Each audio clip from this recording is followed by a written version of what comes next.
Olá pessoal, hoje eu vim fazer a parte 2 de como fazer esse brigadeiro aqui. Eu não fiz nada, tá bom pessoal, ainda.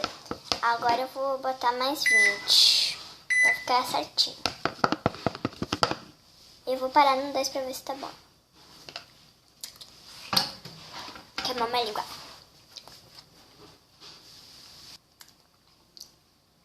Já foi 10. Ó, pessoal, agora sim já tá no ponto. Só falta misturar. E ó, está no ponto já. Agora você vai levar pra geladeira lá por alguns minutos, tá bom? Eu ia botar mais 20, mas senão ia ficar um pouco durinho. Mas eu gosto de bem molinho. Por isso que eu disse pra vocês, se você gosta de molinho, você bota. Pessoal, deve estar tudo bom isso. Vocês não fazem noção de tão muita. Fica gosto igual do normal. Que até melhor. Que é bom se você for criança de fazer, né? Você não vai precisar mexer no fogo. Sabem a minha amiga Júlia Biazuis? O canal Júlia Biazuis de Mendonça. Olha só a história que a gente aprontou. Um dia, né, a gente estava na casa da avó dela brincando.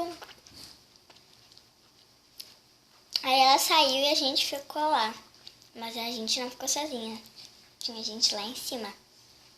Só que a gente estava embaixo. Aí a gente pegou, ligou o micro-ondas, fizemos um omelete sozinhas no micro-ondas. Eu disse, Júlia, isso não vai dar certo. Ela temou e fez. E não deu certo nadinha. Eu avisei pra ela. Ela ficou teimando.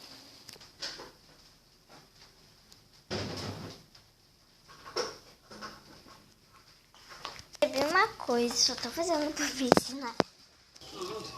Bom, pessoal, eu vou deixar por alguns minutos. Acho que é 1 minuto. Tá bom, tá bom?